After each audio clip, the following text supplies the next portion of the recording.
静锁，你，我很好奇，是什么事让你这么心思反复？你怎么会在这里？大白天的，你竟然私闯皇宫，你可知罪？我在大周朝有世袭的爵位，怎么就不能来皇宫吗？还有，刚才的问题，你还没有回答我，是什么事让你这么心思反复？跟你没关系。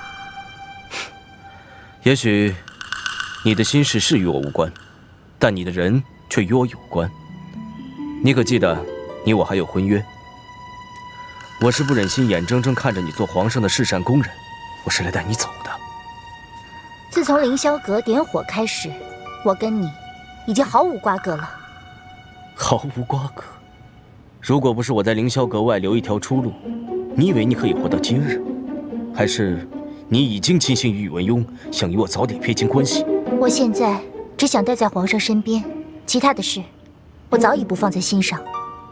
你甘愿死在皇上身边，也不愿跟我走？死？我袁清所还真没想过，而且我也不会那么容易死的。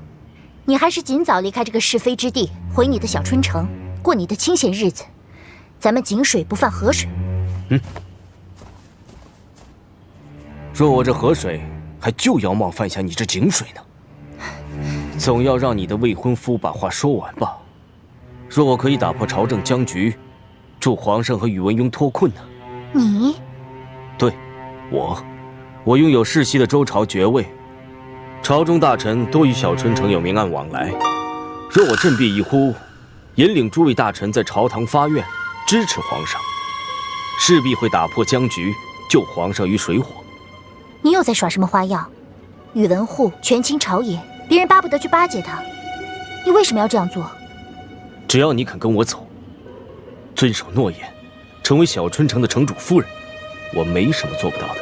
你说的话都是真的？我诸葛无血，言出必行，你大可放心。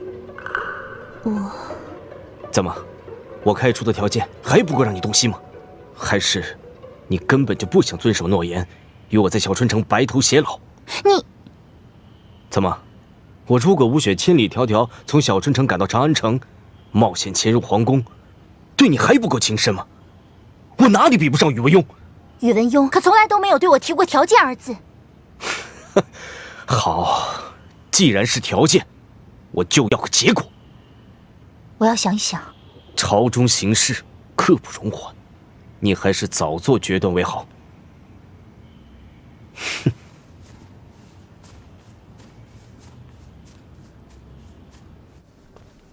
皇上，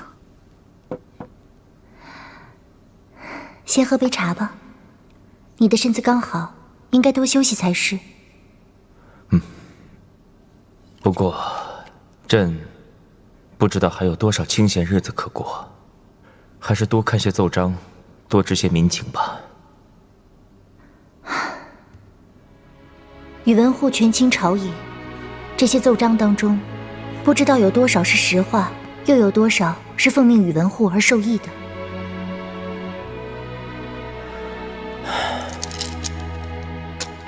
我大周朝廷，自然有不少臣子屈服于宇文护，但是依朕看来，也有不少仁义忠诚之士。对于忠诚之事，善加利用；对屈从之人，导之以诚，劝之以善。他们会不顾一己安危，对朝廷赤胆忠心的。那皇上觉得，诸葛家族怎么样？诸葛家族，诸葛家族虽身处小春城，以安然自居为家训，可世代承袭爵位，势力遍及朝野，不可小觑。假如那诸葛无血振臂一挥，可否帮助皇上摆脱困境？清所，诸葛家族亦正亦邪，多年以来久居边界，与大周齐国皆有勾连。你怎么会想起让诸葛无血参与国事呢？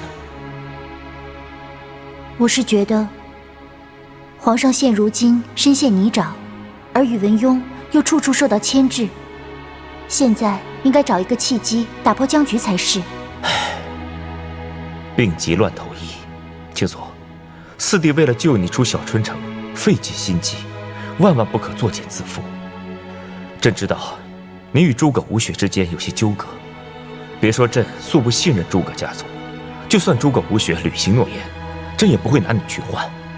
皇上，记住，情爱不是用来交换的。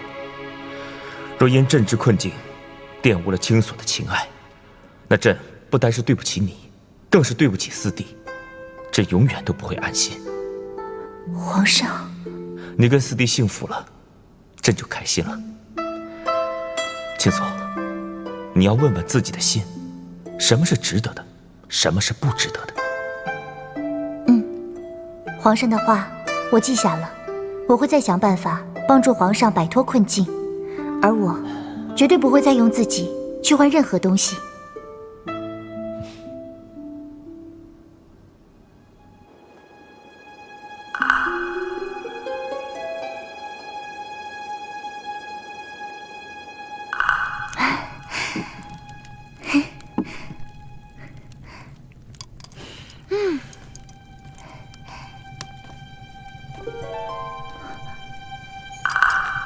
你怎么来了？我来要你的答案。对不起，我不能跟你回小春城。你真的想好了吗？当然想好了。你宁愿死在皇宫里，也不肯跟我走。生死有命，富贵在天。那宇文玉呢？你想亲眼看见他死？你想怎么样？我只想你跟我走，我自然会兑现我的诺言，帮助皇上脱困。皇上说的对，情爱是不能用来交换的。诸葛城主要是有心，可以助皇上一臂之力；若是城主无心，就算是把我的人带走，可我的心还是留在长安城里。如此强求，城主觉得有意思吗？我诸葛无雪为你做了这么多，就不能让你有一丁点的感动吗？诸葛城主，谢谢你。你的心里装的是高长恭，还是宇文邕？我的心里装的自然是我自己。倒是城主，应该平心静气的好好想想，你的心要的究竟是什么？诸葛城主对我，当真是真心的吗？袁青锁，你会后悔的。